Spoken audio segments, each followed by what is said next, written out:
지금부터는 저희가 공수처와 관련된 논란을 살펴봐 드리도록 하겠습니다. 먼저 미디어월에 나가 있는 최재련 켜가 간략한 브리핑 해드리도록 하겠습니다.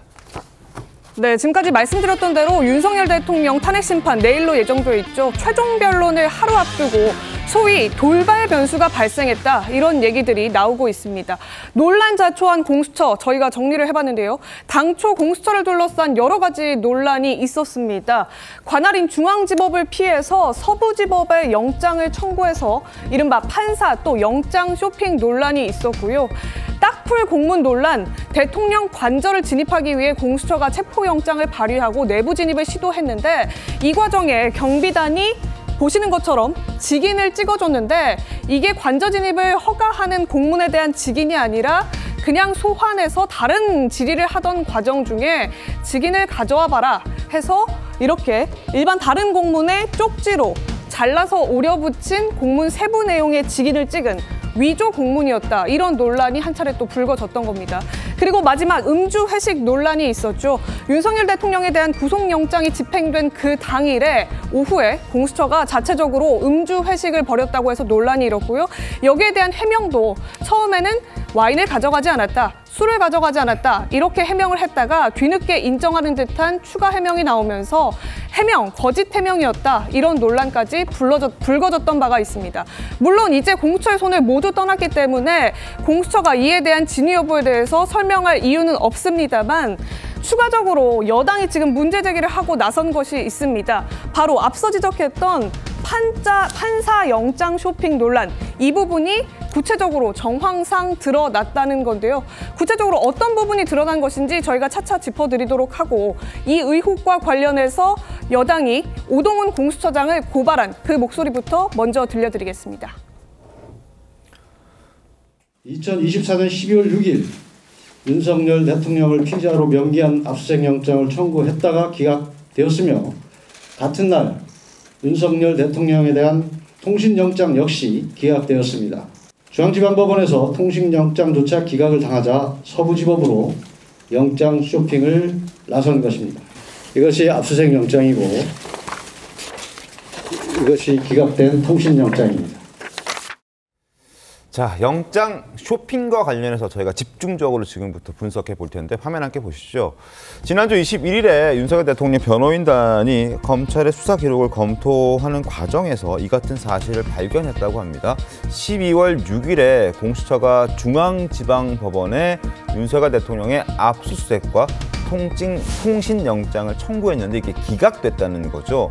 기각되고 난 다음에 그래서 이거를 어떻게 할까 고민하다가 그나마 가능성이 있는 서울 서부지방법원에 이제 영장을 청구하게 됐다라는 내용이 지금 7만 쪽 가량의 수사 기록을 검토하는 과정에서 확인이 됐다 해서 지금 최근에 다시 논란에 불이 지핀 그런 상황입니다. 네, 이 총 윤석열 대통령 등 비상계엄과 연관된 인물과 관련해서 영장이 중앙지법에 16건, 동부지법에 1건이 냈다가 기각이 됐다. 이걸 지금 윤석열 대통령 측 변호인단이 앞서서 공개를 했었고요.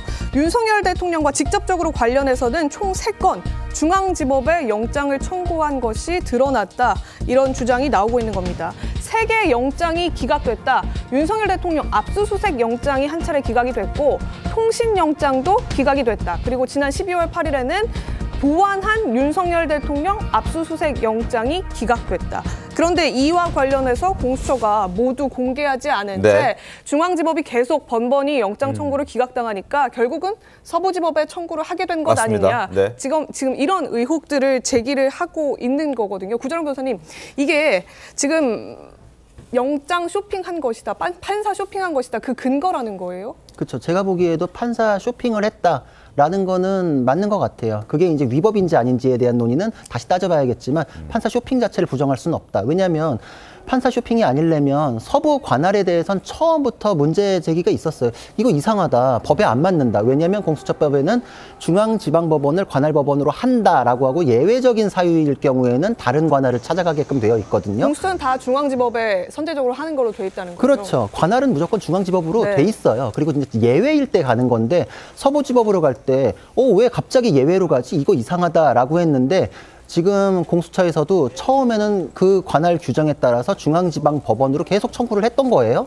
근데 기각이 되고 나서 예외 규정을 찾아가지고 바꿨다라는 거는 이건 영장 쇼핑을 했다라고 볼 수밖에 없죠. 만약에 그냥 예외가 맞아서 우리는 처음부터 압수수색 영장부터 서부에 했습니다라고 하면은 그러면 그냥 그런가 보다라고 이해할 법도 해요. 예외라서 이건 예외라서 좀 이상하다. 이제 그런 논의로 가겠죠. 근데 중앙에서 기각되고 나서 예외 규정을 타고 갔다라는 건 중앙지법의 허들이 너무 높아서 왜냐면은 영장이라는 건 대물영장, 대인영장. 근데 당연히 대인영장이 수준이 높아요. 당연히 구속에 대한 거 이런 거 실질심사도 열리고 굉장히 어렵잖아요. 근데 예를 들자면 내가 어떤 학교 갔는데 구구단을 봤는데 틀렸어요. 근데 다음 시험은 미적분을 봐야 돼요. 이건 도저히 가망이 없다. 그러니까 더하기 빼기만 해도 통과시켜주는 학교를 찾아가겠다. 이제 거의 그런 개념 아니었나 이런 생각이 듭니다. 관련해서 저희가 규정을 하나 보여드리도록 하겠습니다. 공수처법의 재판 관련 규정인데요. 자, 이런 게 있습니다. 공소 제기하는 제1심 재판은 서울중앙지방법원에 관할로 한다. 조금 전에 구자란 변호사가 짚어준 부분입니다. 다만 범죄지, 증거 소재지, 피고인의 사정 등을 고려하여 형사소송법에 따른 관할 법원에 공소를 제기할 수는 있다라고 되어 있는 그런 상황입니다. 그렇긴 한데 이 공수처법 31조는 지금 윤석열 대통령과 관련된 여러 가지 영장 쇼핑 논란과 직접적인 규정은 아닙니다. 이 규정은 공수처가 공소권이 있어서 그러니까 공소 제기를 할 수 있을 때는 그 재판이 서울중앙지방법원에 관할로 한다라는 직접 규정이거든요. 그런데 아시다시피 윤석열 대통령에 대한 공수처의 수사는 수사권은 있었지만 기소권은 없어서 중앙지검에 보낸 사건이었고 뿐만 아니라 이것은 이제 공소를 제기할 때 관할에 대한 것이지 수사 과정에서 강제 수사를 할 때 영장 청구를 어디로 한다라는 부분과 직접적인 규정은 아니거든요. 그렇기 때문에 이 부분이 준용된다라고 볼 수는 있겠지만 뭐 직접 규정으로 보기는 어려운 부분이 분명히 존재하고 그렇다면 공수처로서는 관할이 두 군데 존재한다고 판단을 한 겁니다. 중앙지법에도 관할이 있는 것이고 서부지법에도 관할이 있다라고 판단을 한 것이고 그중에서 한 법원을 선택해서 영장을 청구한 것 전혀 법적으로 무리되는 거 없다라고 보이고요. 또 사후적으로도 서부지법에서 영장이 계속해서 발부가 됐고 그리고 체포적부심 청구는 중앙지법에 대통령 측에서 신청했지만 기각됐었다는 것 생각해 본다라고 한다면 법원 측에서는 이미 관련된 부분에 대해서는 법적으로 판단이 매듭지어진 거라고 봐야 되겠습니다. 그런데 그거는 제가 얘기했는 게 서부로 간 게 문제랬는데 서부에서 영장 나온 게 뭐 법적 논란이 종결됐다 이렇게 볼 수가 있나요? 그리고 체포적부심이라는 것도 영장이 나온 상태에서 그거에 적부를 따지잖아요. 그래서 선례가 중요해요. 항상 판례나 이런 선례를 법원은 따라가게 마련인데 중앙지방법원에선 허들이 너무 높다. 그러니까 중앙에서 청구하면 또 기각될 것이다. 그러니까 선례를 하나 만들기 위해서 서부로 가서 발부를 받았으니까 다시 중앙으로 돌아왔을 때는 서부에서 판사가 낸 거를 깨기에는 부담스럽다. 이제 이렇게 되는 거죠.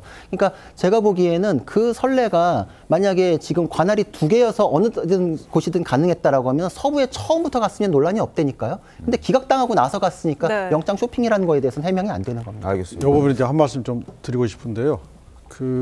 굉장히 중요한 부분이 지금 빠졌는데 주진우 의원이 문제를 제기할 때는 영장을 중앙에 청구해서 기각이 됐는데 기각 사유가 내란죄 수사권이 공수처에 없기 때문이다. 이렇게 기각된 거 아니냐고 의혹을 제기했어요.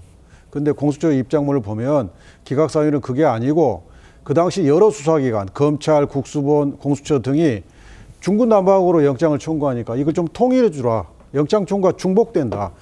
통일을 한 다음에 다시 청구하라. 이런 취지였다는 거예요. 그래서 이게 제일 중요한 포인트입니다.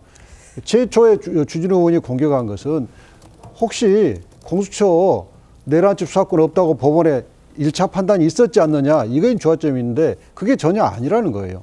알겠습니다. 두 번째는 만약에 공수처가 체포영장이나 구속영장을 서부에 청구 안 하고 중앙에 청구했으면 이렇게 반대로 얘기했을 거예요. 중앙은 기소할 때 관할이지 수사 관할이 아니다.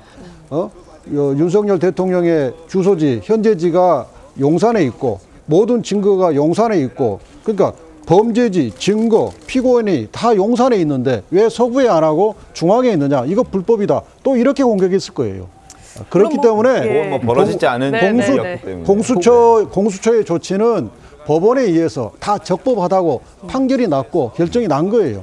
근데 이걸 가지고 지금 와서 또 흔드는 것은 대단히 정략적이다. 이렇게 말씀드립니다. 근데 그거는 경위가 좀 다른 게 처음에 의혹 제기는 영장 쇼핑 관할 규정이랑 안 맞다라는 걸로 쭉 논란이 왔고 주진우 의원이 지금 처음 의혹 제기한 거는 그게 아니었어요. 영장 쇼핑이고 관할 규정이랑 안 맞는다. 그리고 방금 이건태 의원님 말씀하신 건 중간에 기각된 적이 있지 않습니까에 대한 얘기가 나오니까 그때서야 관할 때문에 기각된 거 아닙니까? 이런 얘기가 중간에 나온 건지 그게 본질이고 처음부터 그 얘기를 했던 게 아니거든요.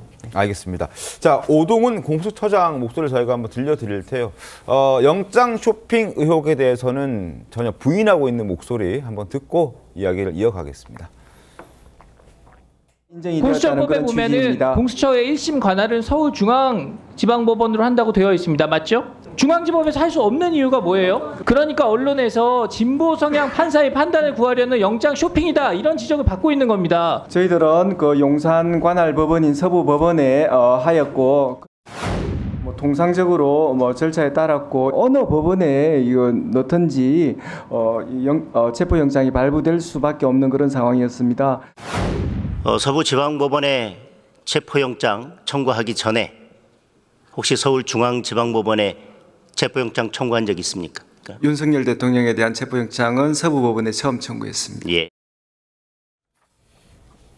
네, 과거 왜 공수처가 중앙지법, 관할인 중앙지법에 하지 않고 서부지법에 청구를 했느냐라는 지적이 일었을 때 오동훈 처장 저렇게 답변을 했었습니다. 그런데 국민의힘 주진우 의원이요, 공수처가 거짓말을 하고 있다 이런 주장을 내놓고 있습니다. 공수처가 앞서서 지난달에 주진우 의원이 공수처에 중앙지법에 윤석열 대통령 관련한 영장을 청구한 적이 있냐 질의를 했다고 합니다. 그랬더니 공수처가 그런 사실이 없다. 첫 번째 답변을 해오더니 두 번째 답변에서는 답변할 수 없다 이렇게 다시 답을 해왔다고 합니다. 그러니까 주 의원 대체 공수처 입장이 정확하게 어떤 것이냐, 어떤 부분을 믿어야 하느냐라고 논란을 제기했고요. 여기에 더해서 지금 앞서 소개드린 대로 윤석열 대통령 측 변호인단에서는 이미 중앙지법에 기각된 영장들이 있었고 그 영장을 공수처가 청구했다라고 문제를 거론하니까 결국에는 주진우 의원이 제시한 이 공수처에 그런 사실 없다라는 공문은 거짓 공문 네. 아니냐 지금 이런 주장을 하고 있는 겁니다. 그래서 주 의원 실제로 공문서 허위 공문서 작성 등의 혐의로 고발까지 한 그런 상태잖아요. 구재령 의원님. 그렇죠. 그래서 아까 질의 과정에서는 오동훈 공수처장이 저 답변을 회피하기 위해서 체포영장이요? 이렇게 다시 되질문해가지고 자기가 유리하게 답변할 수 있는 쪽으로 이렇게 몰아가잖아요. 근데 네. 저건 대단히 부적절하지만 불법이다 이렇게 하기는 어려운데 공문으로 지금 문제되는 거는 주진우 의원이 저거 좀 이상하다 싶으니까 딱 명시를 했어요. 체포 말고 압수수색이나 통신영장도 청구했다 기각된 적이 있습니까? 라고 아예 명시해서 물어봤는데 그거에 대해서 없습니다라고 했다가 다시 또 이제 답변할 수 없다 이렇게 바꿨는데 그 없다라는 건 명백히 허위 사실이 맞습니다. 제가 보기엔 이 부분에 대해서는 허위 공문서 작성죄가 성립할 수 있거든요. 왜냐하면 체포영장에 대한 논의로 물타기를 하고 싶었는데 주진우 의원이 그거에 대해서 대응해서 다시 명확하게 물어봤던 거는 이거는 맞지 않거든요. 팩트가 틀렸기 때문에 공문서는 그렇게 답변할 수 없기 때문에 요거는 범죄 성립 가능성이 있다고 생각합니다. 그러니까 최병호 의원님 이게 두루뭉술하게 지금 공수처가 그리고 또 오동훈 처장이 그냥 영장을 집행한 적이 없다. 그러니까 아니 체포랑 그러니까 자꾸 이렇게 초점을 빗나가서 답변을 했죠. 그러니까요. 예를 들어서 이제 서울중앙지방법원에 체포영장을 청구한 적이 있느냐 또는 영장을 청구한 적이 있느냐 이렇게 얘기를 하면 체포영장을 청구한 적이 없다 이렇게 되어 있는 거거든요. 근데 이제 사실관계를 봤더니 압수수색 영장이나 아니면 통신영장은 청구한 적이 있었던 거예요. 근데 주진우 의원 질문은 자 그럼 체포영장 말고 압수수색 영장이나 통신영장을 서울중앙지방법원에 청구한 적이 있느냐 이렇게 질문을 했어요. 그게 1월 12일이에요. 네. 그랬더니 바로 공수처가 답변을 서울중앙지법에 윤석열 대통령 영장을 청구한 적이 없다 이렇게 됐습니다. 자 그러면 그 영장 여러 가지잖아요. 구속영장, 체포영장, 압수수색영장, 통신영장 여러 가지잖아요. 근데 공수처의 답변은 영장을 청구한 적이 없다예요. 그렇죠?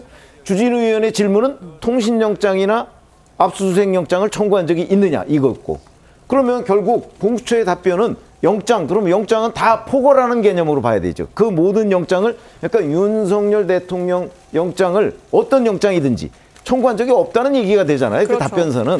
그러니까 허위 공문서 작성 혐의로 지금 고발을 당한 거죠. 저는 그것이 그러니까 서울중앙지법에서 16번이나 이제 각종 영장, 물론 체포영장은 없습니다만 영장을 청구했다가 기각이 되니까 이 윤석열 대통령 체포영장을 서울중앙지법에 청구했다가는 기각당할 가능성이 대단히 높다. 그래서 서부지법으로 간 것 아닌가. 그걸 법원 쇼핑이라고 한다. 저는 그렇게 생각합니다. 네, 알겠습니다. 그런데 공수처가 낸 입장문을 보면 물론 이제 저는 공수처가 이제 이 부분을 답해야 할 부분인데 공수처가 낸 입장문을 보면 공수처 입장은 그거예요. 윤석열 대통령에 대해서 중앙지법에 체포영장과 구속영장을 청구한 적이 없다. 그다음에 압수영장은 윤석열 대통령과 공범들로 합쳐서 피의자로 해서 했고 윤석열 대통령 집이나 관저나 대통령실은 압수수색 대상을 한 적이 없고 김용현 국방부 기타 등등에서 했을 뿐이다. 이게 입장이에요. 근데 주진우 의원이 저 주장을 하시려면 본인이 질문한 질의서하고 본인이 받은 답변서를 다 공개해야 돼요. 그래서 혹시 그 일부분에 대해서 오해 소지가 서로 간에 있었는지 네. 그걸 밝혀야지 본인의 주장만 하면 다 정리가 안 되죠. 알겠습니다. 자, 어쨌든 지금 그거 아마 곧 나오게 될 겁니다. 네. 네. 공수처의 어떤 여러 가지 과정들에 대해서 의문들이 좀 많았던 상황이었고 그래서 이제 그 부분에 대해서 주진우 의원이 공수처에 질의를 했던 것이고 네. 그 과정에서 질의가 명확하게 나오지 않았기 때문에 그리고 또 확실하게 드러난 것은 지금 공수처가 서울중앙지방법원에 영장을 신청했다가 기각당했다는 그 부분. 그래서 결국 쇼핑하기 위해 좀 더 수월하게 그 영장을 발부받기 위해서 서부지방법원을 선택했다는 이 팩트는 바뀌지 않는데 그 과정에서 말들이 조금 엇갈리고 있어서 진위 공방이 좀 벌어지고 있는 것 같습니다.